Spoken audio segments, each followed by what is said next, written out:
Welcome students. 9ஆம் வகுப்பில் காலடி எடுத்து வைத்திருக்கிறீர்கள். முதல் பயிற்சி கணமொழி. இதுவரை நமக்கு தெரிந்த மொழிகள் தமிழ், ஆங்கிலம் போன்ற பேசும் மொழிகள். ஆனால் கணிதத்தை இதுவரை படித்தோம். கணித மொழி என்று படிக்கவில்லை. இப்பொழுதுதான் நாம் கணமொழி என்று படிக்க ஆரம்பிக்கிறோம். முதல் பயிற்சியின் விடைகள், வினாக்களுக்கான விடைகள் கொடுக்கப்பட்டுள்ளன.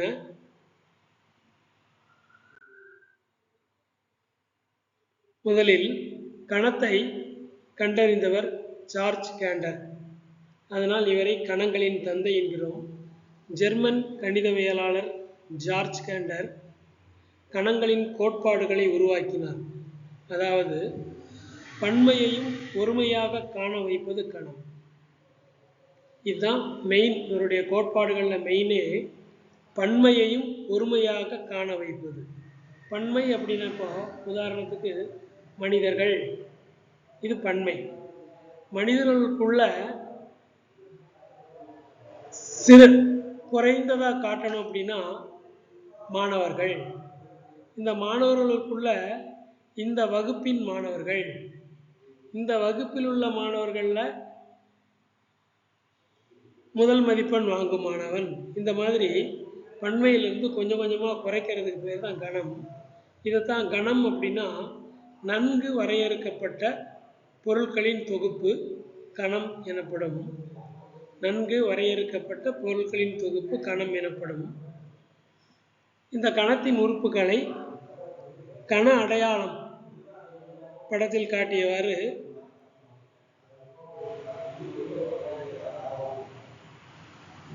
இந்த கண அடையாளம் என்ற அடைப்புக்குறிக்குள் கணத்தை எழுதலாம். உதாரணத்துக்கு இயல் எண்களின் தொகுப்பு, இது கணமாக இருக்குமா? இது கணம். அதாவது மறுக்க முடியாத உண்மைகள் கணம் எனப்படும். அது ஒருத்தன் உதாரணத்துக்கு நல்ல மாணவர்களின் தொகுப்பு. இந்த நல்ல மாணவர்கள் அப்படிங்கிறதுக்கு ஒரு விதி கிடையாது. அப்போ இதை கணம்னு சொல்ல முடியாது. ஏற்கனவே சொல்லியிருக்கிறோம், நன்கு வரையறுக்கப்பட்ட பொருட்களின் தொகுப்பு கணம் எனப்படும். இப்போ நல்ல மாணவர்கள்ங்கிறதுக்கு ஒருத்தர் நல்ல மாணவர் அப்படிமா, இன்னொருத்தர் அவன் நல்ல மாணவர் இல்லைம்மா. அப்போ அது கணம் இல்லை. அடுத்து கோள்களின் தொகுப்பு. கோள்கள் இத்தனை தான் இருக்குது அப்படின்னு கண்டறிஞ்சு முடிவு பண்ணிட்டாங்க, இது கணம். ஆனாலும் இந்த கோள்களின் தொகுப்பு நமக்கு தெரிஞ்ச அளவில், கண்டுபிடிச்ச அளவில் இவ்வளோதான் கோள் அப்படின்னு கண்டுபிடிச்சிருக்காங்க. ஆனால் விஞ்ஞானிகள் இதுக்கு மேலேயும் கோள்கள் இருக்கலாம், ஆனால் இப்போதைக்கு நமக்கு இதை அறுதி சொல்லியிருக்கனால இதை கணம் அப்படின்னு ஒத்துக்கலாம். அடுத்து அழகான மலர்களின் தொகுப்பு. நல்ல மலர்கள் அப்படிங்கிறது அதுக்கு வரையறை கூற முடியாது. இப்போ ஒருத்தருக்கு இந்த மலர் பிடிக்கும், ஒருத்தருக்கு பிடிக்காது. அப்போ அழகான மலர்களின் தொகுப்பு, இதை கணம் அப்படின்னு சொல்ல முடியாது. அப்போ கணம் அப்படின்னா என்னங்கிறத புரிஞ்சுக்கிடுங்க. நன்கு வரையறுக்கப்பட்ட, அதாவது ஒருத்தர் ஒரு கருத்தை, ஒரு பொருளை பற்றி சொல்கிறாருன்னா அந்த பொருளுக்கு, அந்த கருத்துக்கு எதிர்ப்பு இருக்கக்கூடாது. அதை அத்தனை பேரும் ஒத்துக்கணும். ஒத்துக்கிட்டு அதுக்கு பேர் கணம். இப்போ சில உதாரணம். பின்வருவனவற்றில் எவை கணங்களாகும்? இதில் எதெல்லாம் கணங்கள் அப்படின்னு கேட்டிருக்காங்க. 1 முதல் 100 வரையுள்ள பகா எண்களின் தொகுப்பு. பகா எண்ணா என்னது? ஒன்னாலையும் தன்னாலையும் மட்டும் வகுப்படும், மற்ற எண்கள் அந்த எண்களை வகுக்காது. அப்படி இருந்தால் அதை மீதியின்றி வகுப்படும். அப்படி இருந்துச்சுன்னா அந்த எண் மீதியின்றி வகுப்படக்கூடாது. வகுப்பட்டுச்சுன்னா அது பகா எண் கிடையாது, பகு எண். அப்போ 1லேருந்து 100 வரைக்குள்ள பகா எண் அப்படின்னா இப்போ 3, 1 வகுக்கும் 3 வகுக்கும், வேறு எந்த நம்பரும் வகுக்காது. 5, 1 வகுக்கும் 5 வகுக்கும், 5 வேறு எந்த எண்களும் வகுக்காது. அதே 7, அதையும் எந்த எண்களும் வகுக்காது. 8 பார்த்தா 2 வகுக்கும் 4 வகுக்கும் 8 வகுக்கும். அப்போ இது பகு எண், பகா எண் கிடையாது. அப்போ 1லேருந்து 100 வரைக்குள்ள பகா எண்ணை நமக்கு ஏற்கனவே வரையறுத்து வச்சுட்டாங்க. வரையறை செஞ்சு வச்சதுனால அது நமக்கு தெரியும். இது கணமா கணம் இல்லையா? சொல்லுங்க பார்ப்போம். இப்போ ஆன்சர் பாருங்க. கணம். அடுத்து இந்தியாவில் உள்ள செல்வந்தர்களின் தொகுப்பு. செல்வந்தர்கள் அப்படின்னா யார் செல்வந்தர்? அதுக்கு எது வரையறை இருக்கா? இத்தனை ரூபா வச்சுருந்தா தான் செல்வந்தரா? அப்போ அதுக்கு வரையறை கிடையாது. அப்போ இது கணமா கணம் இல்லையா? ஆன்சர் பார்ப்போம். கணம் இல்லை. அடுத்து இந்தியாவில் உள்ள ஆறுகளின் தொகுப்பு. இந்தியாவில் எத்தனை ஆறுகள் இருக்குது அப்படிங்கிறத ஏற்கனவே வரையறுத்து நம்ம வரலாற்றில் வச்சாச்சு. இனி புதுசாக ஒரு ஆறு உருவாக போகிறதில்ல. இருந்த ஆறுகளில் தண்ணி இல்லை, அவ்வளோதான். அதனால் ஆறுடைய பேர் இருக்குது. அப்போது இந்தியாவில் இத்தனை ஆறுகள் இருக்குன்னா இத்தனை ஆறுகள் இருக்குது, அதை யாரும் மறுக்க முடியாது. அப்போ மறுக்க முடியாத உண்மைகள் தான் கணம். இப்போ இது கணமா கணம் இல்லையா? ஆன்சர் பாருங்க, கணம். அடுத்து வளைகோல் பந்தாட்டத்தை நன்றாக விளையாடும் வீரர்களின் தொகுப்பு. வளைகோல் பந்தாட்டம் என்னது? ஹாக்கி. இந்த ஹாக்கியை நல்லா விளையாடுற வீரர்கள் அப்படின்னா யாரு? இப்போ இந்த வட்டம் ஹாக்கியில் ஒரு நாடு இந்தியா பரிசு வாங்குதுன்னா அடுத்த வட்டம் ஹாக்கியில் வேற ஒரு நாடு வாங்குவோம். அப்போ பரிசு வாங்கின நாட்டை நல்ல விளையாடு வீரர்கள்னு சொல்ல முடியுமா? அப்போ இது மாறிக்கிட்டே இருக்கும். இது கணமா இல்லையா? ஆன்சர் என்னவா இருக்கும்? கெஸ் பண்ணுங்க. இது கணம் இல்லை. அடுத்து கணத்தை, இப்போ நம்ம கணம் பார்த்தோம். கணம்னா என்னன்னு பார்த்தோம். நன்றாக வரையறுக்கப்பட்ட, அதாவது ஒரு பொருளை இப்படித்தான் சொல்கிறோம் அப்படின்னா அதுக்கு எதிர்ப்பு யாரும் சொல்லக்கூடாது, சொன்னால் அது கணம். அந்த கணத்தை எப்படி குறிப்பிடுறது? ஏதாவது ஒரு முறையில் எழுதணும் இல்லையா? அப்படி எழுதுகிற பேர் தான் கணத்தை குறிப்பிடும் முறைகள். அது முதல்ல விவரித்தல் முறை. விவரித்தல் முறை அப்படின்னா என்ன? சொற்களால் தெளிவாக விவரித்தல். அதாவது இந்த முறையில் ஒன்லி எழுத்துக்கள் மட்டும்தான் நம்ம வார்த்தைகளாக எழுதியிருப்போம். எடுத்துக்காட்டு ஆங்கில உயிரெழுத்துக்களின் கணம். ஆங்கில உயிரெழுத்துக்கள்லாம் என்னது? அது முதல்ல தெரியணும். ஆங்கில உயிரெழுத்துனா AEIOU, இவையெல்லாம் உயிரெழுத்துக்கள். மற்ற எழுத்துக்கள்லாம்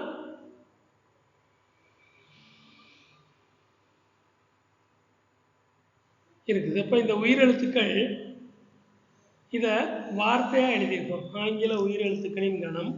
எனவே இது என்னது? கணம்னு சொல்கிறோம். அடுத்து இது விவரித்தல் முறை. அடுத்த முறை கண கட்டமைப்பு முறை. அதாவது கணித வார்த்தையில் எழுதணும். ஒரு ஆங்கில உயிரெழுத்துக்களின் கணம் அப்படிங்கிறத கணித வார்த்தையில் எழுதணும்னா என்ன செய்யணுங்கிற மாதிரி படிக்க போகிறதான் கண கட்டமைப்பு முறை. இதில் என்னன்னா விதிமுறை வரும். விதினா எக்ஸ், இந்த கோட்டுக்கு பேர் எக்ஸ், சச் தட் எக்ஸ் என்பது ஒரு முழு எண். எக்ஸ் என்பது ஒரு முழு எண். இப்போ முழு எண் அப்படின்னா அப்போ வேற என்னென்ன எண்ணெல்லாம் இருக்குது அது தெரியுமா? நமக்கு ஏற்கனவே படிச்சிருக்கிறோம். Natural numbers. நேச்சுரல் நம்பர்ஸ் தான் என்னது? இயல் எண். 1லிருந்து 9 வரைக்கும் இருக்கக்கூடிய எண்கள் தான் இயல் எண்கள். இதை யாருமே கண்டுபிடிக்கலை, இயற்கையாகவே வந்தது. அதனால் இதை இயல் எண்கிறோம். ஆங்கிலத்தில் இயற்கை அப்படின்னா நேச்சர், அதனால் நேச்சுரல் நம்பர்ஸ் அப்படிங்கிறதும். அதே இது இந்த 1லிருந்து 9 வரைக்கும் தான் இருந்துச்சு. திடீர்னு ஒருத்தர் ஒரு புது நம்பரை நம்ம ஈரோட்டுக்காரர் கண்டுபிடிச்சு நம்ம புக்கில் எல்லாம் அட்டையில் இருக்கிறார், படம் போட்டோ இருக்கு பாருங்கள். அவர் கண்டுபிடிச்ச நம்பர் 0. அவர் கண்டுபிடிச்சிட்டு இப்போ தான் எண்கள் முழுமை பெற்றிருக்குது, இதுக்கு முன்னாடி பயன்படுத்தின எண்கள் எல்லாம் தப்பு, முதல் எண் 0 தான், அதுக்கு பிறகு 9க்கு அடுத்து 1 0 தான் எழுதணும், நீங்கள் எழுதுறதெல்லாம் தப்புனாரு. அப்போ அவரை எல்லாருமே ஏற்றுக்கடலை அவர் சொன்னார். ஆனால் நம்ம இந்தியாவில் யாருமே அவரை ஏற்றுக்கல, விரட்டி அடிச்சிட்டோம் தப்பாக சொல்கிறாருன்னு சொல்லிட்டு. ஆனால் மேலை நாடுகளுக்கு போய் அவர் 0 தான் முழு எண் அப்படிங்கிறத, 0ங்கிறது ஒரு எண், அதுதான் முதல்ல இருக்கும், 0னா எதுவும் இல்லை அப்படிங்கிறத நிரூபித்தார். அதுக்கு பிறகு நம்ம அவரை பெரிய விஞ்ஞானின்னு ஏற்றுக்கிட்டோம். அப்படி 0 அவர் கண்டுபிடிச்சதுனால அவருடைய பேர் புக்கில் அட்டையில் இருக்குது, பார்த்து தெரிஞ்சுக்கோ. அந்த அவர் கண்டுபிடிச்சதுனால எண்கள் வந்து முழுமை அடைஞ்சிச்சு. அதனால் அவை முழு எண்கள். முழுங்கிறதுக்கு பேர் ஆங்கிலத்தில் டபிள்யூ, ஹோல் அப்படிங்கிறத முழு. அதனால் அதை என்ன சொல்கிறோம்? முழு எண்கள் அப்படிங்கிறோம். அடுத்து வேறு வகை எண் இருக்குது, இயல் எண், முழு எண். அடுத்து மெய்யெண்கள். மெய்யெண்கள் அப்படின்னா இன்னொருத்தர் இடதுகை பக்கமாக எழுதுகிறவர் என்ன செஞ்சார்? மைனஸில் எழுதினார். அப்போ இந்த குறை எண்களை கண்டடிச்சார். அந்த குறை எண்கள் 0, 1 எல்லாம் சேர்ந்து தான் எண்கள் ஆச்சு. இதுவே தான் மெய்யான எண்கள் அப்படின்னு அவர் சொன்னார். அதுக்கு ஏபிசிடியில் கடைசி எழுத்து கொடுத்துட்டாரு, இசட். ஏன்னா இதுக்கு பிறகு இன்னும் யாரும் நம்பரை மாற்றிடக்கூடாதுங்கிறதுக்காக கடைசி எழுத்து கொடுத்துட்டாரு. அதை நம்ம தமிழில் முழுக்கள் அப்படிம்போம். இது அதுதான் நல்ல எண்கள். அதாவது மைனஸ் இருக்குது, ப்ளஸ் 0 இருக்கும், ப்ளஸ் இருக்கும். அது அதனுடைய அடையாளம் இசட்டு. இப்போது கண கட்டமைப்பு முறை. அடுத்து பட்டியல் முறை. பட்டியல் முறைனா கணத்தின் உறுப்புகளை அந்த கண அடையாளத்துக்குள்ள கமா கமா போட்டு உறுப்புகளை நேரடியாக எழுதுறதுக்கு பேர் பட்டியல் முறை. இப்போ முதல்ல நம்ம கணம்னா என்ன? நன்கு வரையறுக்கப்பட்ட பொருட்களின் தொகுப்பு. கணத்தை குறிப்பிடும் முறைகள் என்ன? இந்த 3 முறை: விவரித்தல், கண கட்டமைப்பு, பட்டியல் முறை. விவரித்தல் முறைனா வார்த்தைகள் எழுதுறது. கண கட்டமைப்பு முறைனா விதியாக எழுதுறது. பட்டியல் முறைனா அனைத்து உறுப்புகளையும் பட்டியலிடுறது. இதுதான் 3 முறைகள் சொல்கிறோம். அடுத்து இதை ஒரு கணக்காக பார்க்கலாம். பின்வரும் ஆங்கில சொற்களில் உள்ள எழுத்துக்களை பட்டியல் முறையில் எழுது. இப்போ கணம் அப்படின்னா ஒரு தடவை வந்த எழுத்து மறுபடியும் வரக்கூடாது. ஒரு கணத்தோடைய உறுப்புகளில் ஒரு தடவை ஒன்று இருக்குன்னா அது மறுபடியும் திரும்ப வராது. இப்போது நமக்கு இந்தியா அப்படின்னு கணக்கு ஒன்று கொடுத்துருக்காங்க. Number 2 parallelogram, number 3 Mississippi, number 3, 4 செக்கஸ்லோவேக்கியா இப்படிங்கிற எழுத்துக்கள் கொடுத்துருக்காங்க. இதை நம்ம கணமாக எழுதணும்னா என்ன செய்யணும்? கண அடையாளத்தை போட்டு விடை 1வது இதுக்கு இந்தியாவில் முதல் இது ஐ எழுதிடுறோம். அடுத்து என்னு, அடுத்து டி, அதுக்கு அடுத்து ஐ இருக்குது. அந்த ஐ என்ன செய்யக்கூடாது? திருப்பி எழுதக்கூடாது. அடுத்து ஏ. அப்போது இவை தான் இந்த கணம். அடுத்து 2வது பேரலோகிராம் அப்படிங்கிறத பட்டியலில் பட்டியல் முறையில் எழுதணும் அப்படின்னா என்ன செய்யணும்? பி, ஏ, ஆர், அதுக்கடுத்து ஏ வர்றதுனால இந்த ஏயை எழுதலை. அடுத்து எல், அடுத்து எல் இருக்குது. எல் ஒரு தடவை எழுதிட்டா திருப்பி எழுதக்கூடாது. கணத்தில் வந்து ஒரு முறை வந்த உறுப்பு திரும்ப வராது. அதுதான் கணம். இப்போ எல், அடுத்து இ, அடுத்து எல் எழுதக்கூடாது. இந்த எல் எழுதக்கூடாது, ஏன்னா எல் ஒரு தடவை வந்துருச்சு. அடுத்து ஓ, அடுத்து ஜி, அடுத்து ஆர். ஆர் வந்து ஏற்கனவே இருக்குது, அதனால் எழுத மாட்டோம். அதுக்கு அடுத்து ஏ, ஏ ஏற்கனவே இருக்குது, எழுத மாட்டோம். அடுத்து எம். இப்படி எழுதுறதுக்கு பேர் தான் கண பட்டியல் முறையில் எழுதுறது. இந்த எழுத்தை கொடுத்து அதை பட்டியல் முறையில் ஒவ்வொரு எழுத்துக்களையும் கமா கமா போட்டு முதல்ல வந்த உறுப்பு மறுபடி வராமல் எழுதுறதுக்கு பேர் தான் பட்டியல் முறை. இதில் இந்த 3வது நீங்கள் நோட்டில் எழுதி பாருங்கள், பார்ப்போம். மிசி சிபி. இதில் என்னென்ன எழுத்துக்கள்லாம் வரும்? எம்மு, ஐஇ, எஸ்ஸு, பி, இவ்வளோதான். எம்ஐ, எஸ்பி, இந்த 3 தான் வந்திருக்க முடியும். விடையை பார்ப்போம் என்னன்ட்டு. எம்ஐஎஸ்பி. இப்போது அடுத்து 4வது செக்கஸ்லோவேக்கியா. இதில் என்னெல்லாம் வரும்? யோசிங்க பார்ப்போம். ஃபஸ்ட்டு சி, அதுக்கடுத்து இசட்டு, அடுத்து இ, அதுக்கடுத்து இந்த சி வருமா? வராது. அடுத்து ஹச்சு, ஓ, எஸ், எல். ஓ ஏற்கனவே வந்துருச்சு, அதனால் இதை எழுதக்கூடாது. அடுத்து வி, அடுத்து ஏ ஏற்கனவே வரல, கே, அடுத்து ஐ, அதுக்கடுத்து ஏ ஏற்கனவே ஒரு எழுதிட்டு எழுத மாட்டோம். விடை எழுதிட்டீங்களா? விடை சரியான்னு பார்ப்போமா? C, Z E, H O, S L, விஏகேஐ.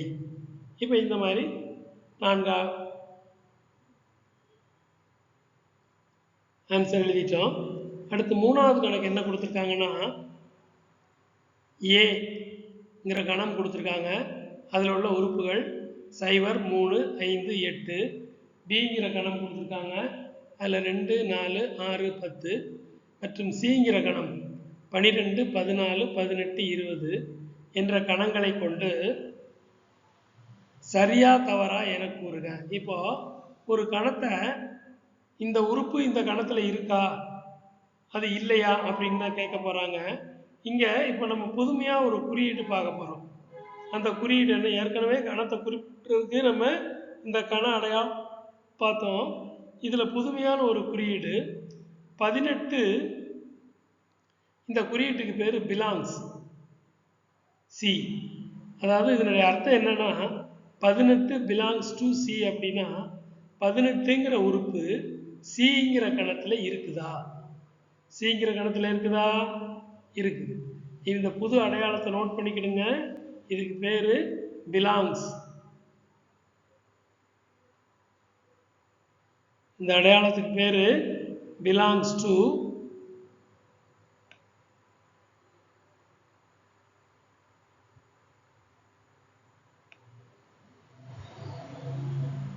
தமிழ்ல சார்ந்து இருத்தல் சொல்லலாம்.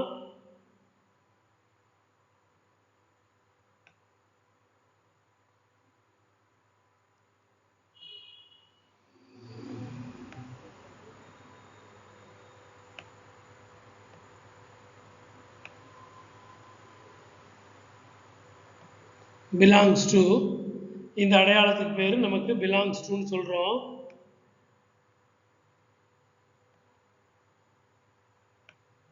அடுத்து வாசிக்கிறதுக்கு தெரிஞ்சுக்கிடுங்க.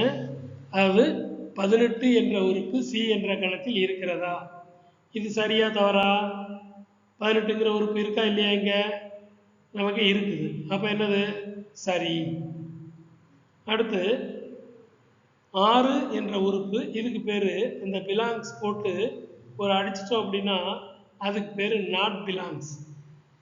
6 என்ற உறுப்பு, இதனுடைய அர்த்தம் ஏ என்ற கணத்தில் இல்லை அப்படிங்கிறாங்க. 6 என்ற உறுப்பு ஏ என்ற கணத்தில் இல்லை. ஏங்கிற கணம் எங்க இருக்குது, இங்க. இங்க 6ங்கிற உறுப்பு இருக்கா, இல்லை. அப்ப 6 ஏல இல்லை அப்படின்னு என்னது, இது சரியா தவறா? 6ங்கிறது இல்லை. அப்ப என்ன இருக்கும் இது ஆன்சரு, சொல்லுங்க, சரி. அடுத்து 14 நாட் பிலாங்ஸ் டு சி. 14ங்கிற உறுப்பு சி என்ற கணத்தில் இல்லை. இங்க 14ங்கிற உறுப்பு சிங்கிற கணத்தில் இருக்கா, இருக்கு. ஆனா இங்க என்ன சொல்லியிருக்காங்க, இல்லைன்னு சொல்லியிருக்காங்க. அப்ப இது சரியா தவறா? ஆன்சர் சொல்லுங்க, தவறு.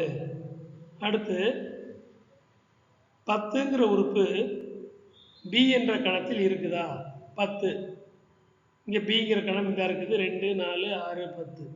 10ங்கிற உறுப்பு பிங்கிற கணத்தில் இருக்குதா, இருக்கு. அப்ப என்னது இது, விடை என்னது, சரி. அடுத்து 5ங்கிற உறுப்பு பிங்கிற கணத்தில் இருக்குதா, பிங்கிற கணத்தில் 5 இருக்குதா, 2, 4, 6, 10, 5 இல்லை. அப்ப என்ன இருக்கணும், இந்த ஆன்சர் என்னவா இருக்கும், 5ங்கிற உறுப்பு இல்லை. அப்ப என்னது, இங்க என்ன சொல்லியிருக்காங்க, 5 இருக்குன்னு சொல்லியிருக்காங்க, ஆனா இல்லை. அப்ப ஆன்சர் என்னது, இதுக்கு தவறு. அடுத்து 0ங்கிற உறுப்பு பில இருக்குதா, பிங்கிற கணத்துல இருக்குதா, இங்க பிங்கிற கணம் இதா இருக்குது, 0 இதுல இருக்குதா, இல்லை. அப்ப ஆன்சர் என்னவா இருக்கும், தவறு. அடுத்து இதே மாதிரி கோடிட்ட இடங்களை நிரப்புன்னு கொடுத்துருக்காங்க. அதை நீங்கள் தான் நிரப்ப போகிறீங்க. பேப்பர் எடுத்து வச்சுக்கிடுங்க. ஆன்சர் தெரியும் முன்னாடி எது சரிங்கிறத கண்டுபிடிங்க. 3 பிலாங்ஸ் டு டேஷ். 3ங்கிறது எந்த கணத்தில் இருக்குது, பிலாங்ஸ் டு எந்த கணத்தில் இருக்குது. இங்கே 3ங்கிறது இங்கே ஏங்கிற கணத்தில் இருக்குது, பிங்கிற கணத்தில் இல்லை, சிங்கிற கணத்தில் இல்லை. 3 எந்த கணத்தில் இருக்குது, ஏங்கிற கணத்தில். அப்போ இங்கே என்ன எழுத்து வரும், இந்த கோடிட்ட இடத்துல என்ன நிரப்பணும்? நிரப்பிட்டீங்களா? ஏ. அடுத்து 14 பிலாங்ஸ் டு டேஷ். 14ங்கிற உறுப்பு இந்த 3ல் எந்த கணத்தில் இருக்குது? 14 எங்கே இருக்குது? இந்த இருக்குது. அப்போ இது என்ன கணம்? சிங்கிற கணம். அப்போ இங்கே என்ன எழுத்து வரணும்? சி. அடுத்து 18 டேஷ் பின்னு கொடுத்துருக்காங்க. 18 பி. இதில் நீ உறுப்பை இந்த அடையாளத்தை போடணும். இருந்துச்சுன்னா பிலாங்ஸ் டு, இல்லைன்னா நாட் பிலாங்ஸுங்கிற அடையாளம். அப்போது இங்கே என்ன இருக்கும்? 18 பியில் இருக்குதா? பியில் இல்லை. அப்போ இங்கே என்ன அடையாளம் வரும்? பிலாங்ஸ் வருமா நாட் பிலாங்ஸ் வருமா? 18 பியில் இல்லை. அப்போ இங்கே போடக்கூடிய அடையாளம் நாட் பிலாங்ஸ். அடுத்து 4 டேஷ் பி. 4 பியில் இருக்குதா? இருக்குது. அப்போ இங்கே என்ன அடையாளம் போடணும்? என்ன அடையாளம் போடணும்? இந்த பிலாங்ஸ் டு அடையாளத்தை இங்கே போடணுமா? போட்டு 4 பிலாங்ஸ் டு பி. அடுத்து 4வது கணக்கு பார்ப்போம். பின்வரும் கணங்களை பட்டியல் முறையில் எழுது.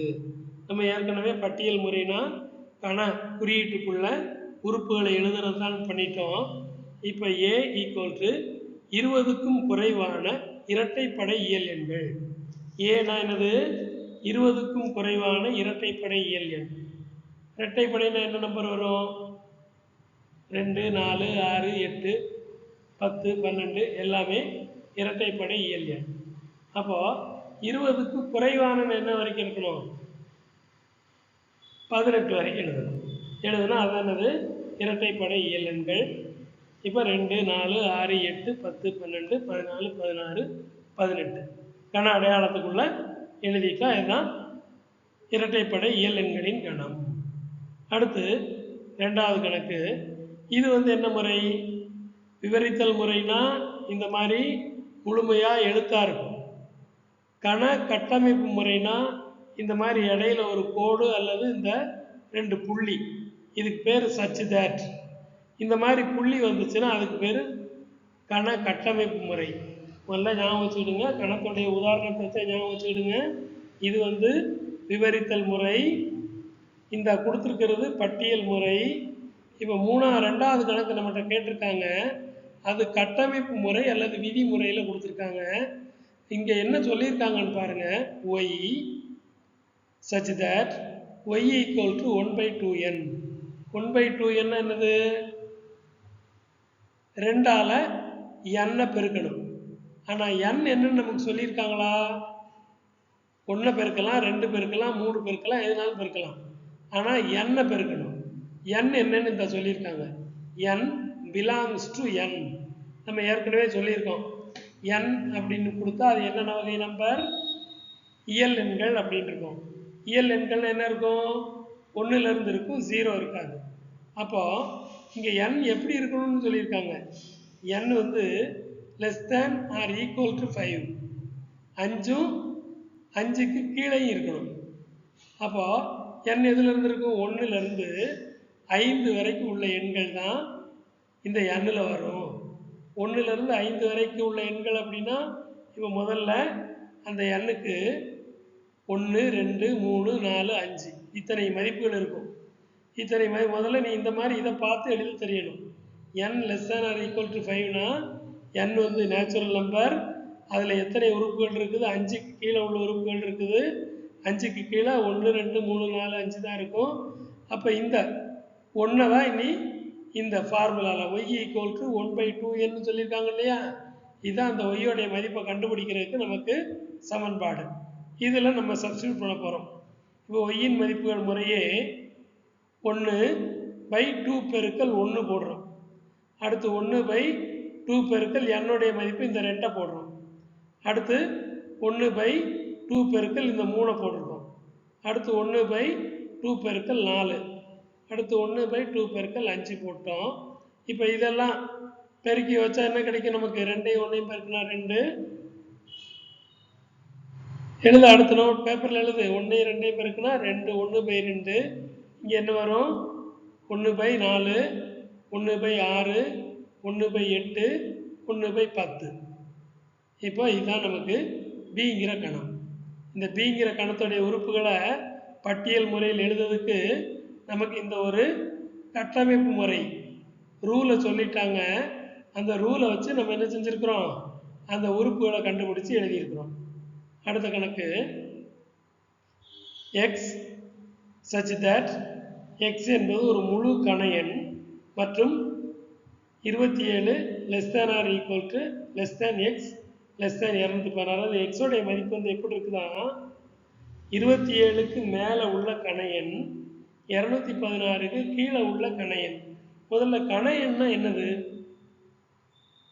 ஸ்கொயர்னா என்னது, ஒரு 2 ஸ்கொயர் அப்படின்னா 2 2 தடவை பெருக்கிறது, 3 ஸ்கொயர் அப்படின்னா 3 2 தடவை பெருக்கிறது, பெருக்கினா என்ன கிடைக்கும் 9. இங்கே நமக்கு 27 கொடுத்துருக்காங்க. கண எண் அப்படின்னா கியூப், ஒரு எண்ணுக்கு அடுக்கில் கியூப் 3 இருந்துச்சுன்னா அதுக்கு பேர் தான் கண எண். அப்போ இந்த 27 எந்த நம்பரை 3 தடவை பெருக்கினா 27 வரும், எந்த நம்பரை பெருக்கினா 27 வரும், 3 தடவை பெருக்கினா அதே நம்பரை 3 டைம் பெருக்கணும். இப்போ 2 × 2 × 2 அப்படின்னு என்னது 8. அப்போ நமக்கு அது கியூப் கண எண். 2 × 2 × 8, அதே மாதிரி 3 × 3 × 3. அப்போ என்னது 3 3 9, 9 3 27. அப்போ இந்த 27ங்கிறத 27 விட பெருசாக இருக்குது, அப்போ 3 வரக்கூடாது. அடுத்து 216 விட சிறுசாக இருக்குது. அப்போ என்னது பார்க்கலாம் கணக்கில்.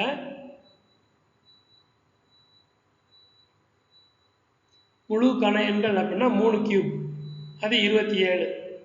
அடுத்து அதை விட பெருசு, இதை விட சிறுசு, அப்போ 4 கியூப். 4 cube 64, 5 cube 125, 6 cube 216. நமக்கு என்ன கொடுத்துருக்காங்க, இந்த எண்கள் வந்து 27 விட பெருசு, 216 விட சிறுசு. அப்படின்னா இதை விட பெருசு என்னது 4, 216 விட சிறுசு என்னது 5.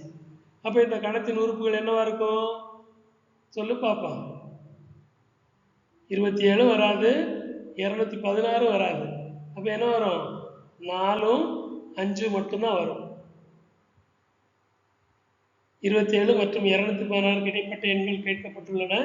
எனவே சிங்கிற கணம் 64 125. அடுத்து 5வது கணக்கு, பின்வரும் கணங்களை கண கட்டமைப்பு முறையில் எழுது. அதாவது கண கட்டமைப்பு முறை. இப்போ நமக்கு இங்கே கொடுத்துருக்கிறது என்ன முறை, அது முதல்ல தெரியணும். ஒரு நாள் கிரிக்கெட் போட்டிகளில் இரட்டை சதம் அடித்த இந்திய வீரர்களின் தொகுப்பு. ஒரு நாள் போட்டியில் இரட்டை சதம்னா என்னது, 200 ரன்கள் எடுத்த இந்திய வீரர்கள். இந்திய வீரர்கள் நிறைய இருக்கிறாங்க இரட்டை சதம் அடித்தவங்க. அதை வந்து இப்படி கொடுத்ததுனால இது என்ன கணம், என்ன முறையில் கொடுத்துருக்காங்க, விவரித்தல் முறையில் கொடுத்துருக்காங்க. இப்போ நம்ம கண கட்டமைப்பு முறை, கண கட்டமைப்பு முறைன்னு என்ன செய்யணும், எக்ஸ் பி = இந்த கண அடையாளத்துக்குள்ள எக்ஸ் such that எக்ஸ் என்பது ஒரு நாள் கிரிக்கெட் போட்டிகளில் இரட்டை சதம் அடித்த இந்திய வீரர். இதுதான் கண கட்டமைப்பு முறை. எக்ஸ் என்பது ஒரு நாள் கிரிக்கெட் போட்டியில் இரட்டை சதம் அடித்த இந்திய வீரர். ஒரு எக்ஸுங்கிறது இந்திய வீரர். இதில் நிறைய பேர் கேட்டிருந்தாலும் நிறைய எக்ஸ்.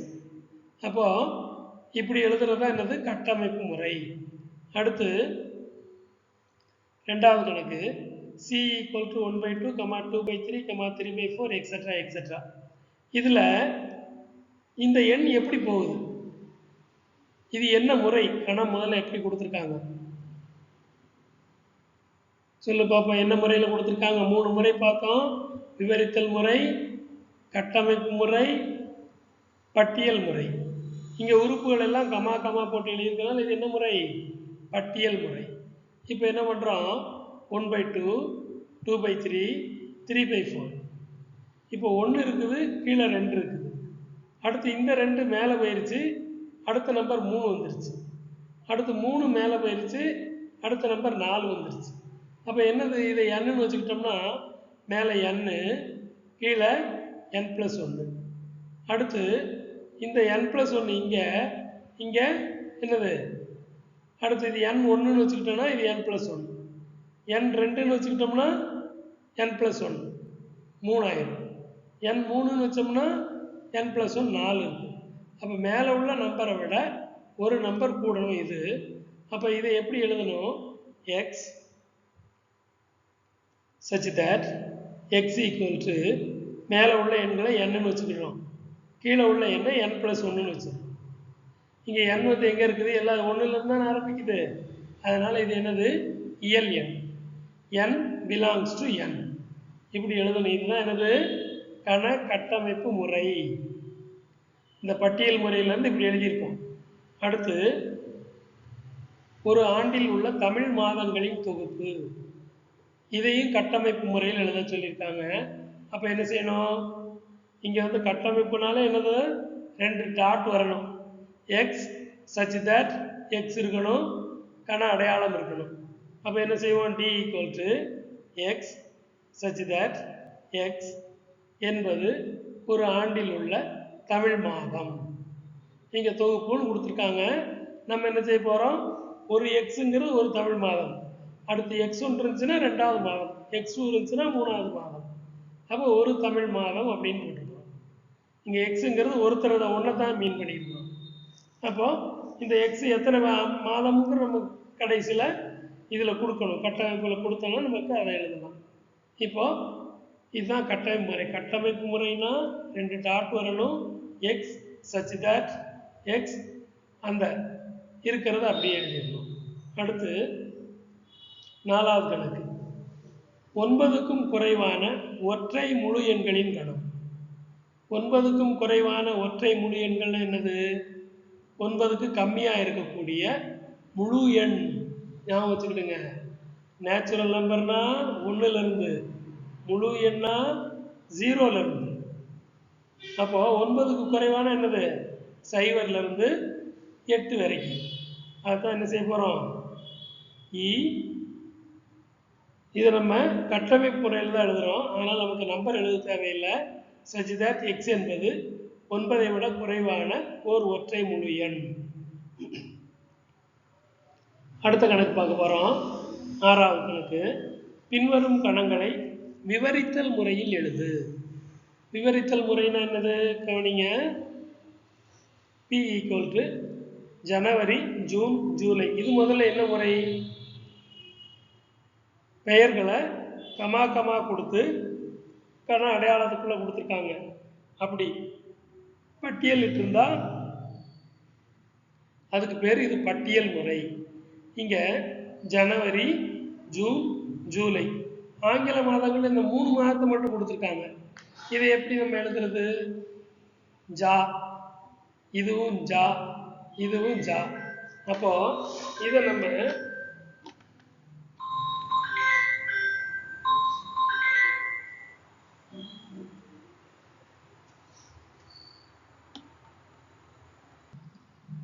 இதில் ஜனவரி அப்படின்னா ஜேல ஸ்டார்ட் பண்ணக்கூடிய மாதங்கள், ஆங்கில மாதங்கள், அதுதான் இங்கே கொடுத்துருக்கோம்.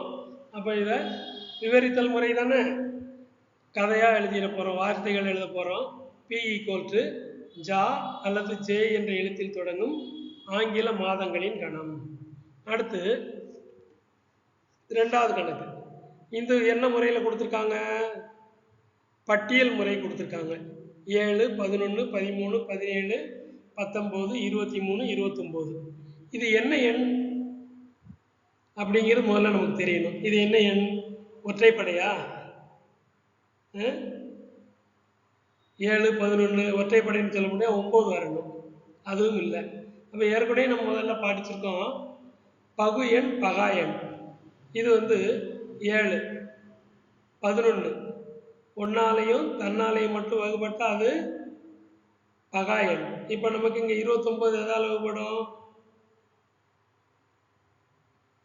வேறு ஏதாவது எண்களால் வகுப்படுமா? 29 வகுப்படாது. அப்போ இது என்னது, நமக்கு என்ன எண்கள் அப்படிங்கிறத Q சமம் என்ன எண்கள் அப்படிங்கிறத வார்த்தையில் எழுதணும். எழுதுங்க பார்ப்போம். இது என்ன எண், 5 மற்றும் 31க்கு இடையேயான பகா எண்களின் கணம். அதாவது 5க்கு மேலே 7, 29க்கு அடுத்து என்னது 31. அப்போ இதுக்கு இடைப்பட்ட பகா எண்களின் கணம். அடுத்தது R X such that X belongs to n, X less than 5. அதாவது என்னது, இந்த எண்ணுனாலே நமக்கு என்ன தெரியணும், natural number. X less than 5 என்னது, 5ஐ விட குறைந்த நேச்சுரல் நம்பர், இயல் எண். இயல் எண் எதில் ஆரம்பிக்கும், 1ல் ஆரம்பிக்கும். அப்போ இந்த கணம் இது முதல்ல இது என்ன முறை, பட்டியல் முறை கொடுத்துருக்காங்க. பட்டியல் முறையாக கொடுத்துருக்காங்க நமக்கு. இது என்ன முறை, கண கட்டமைப்பு முறை.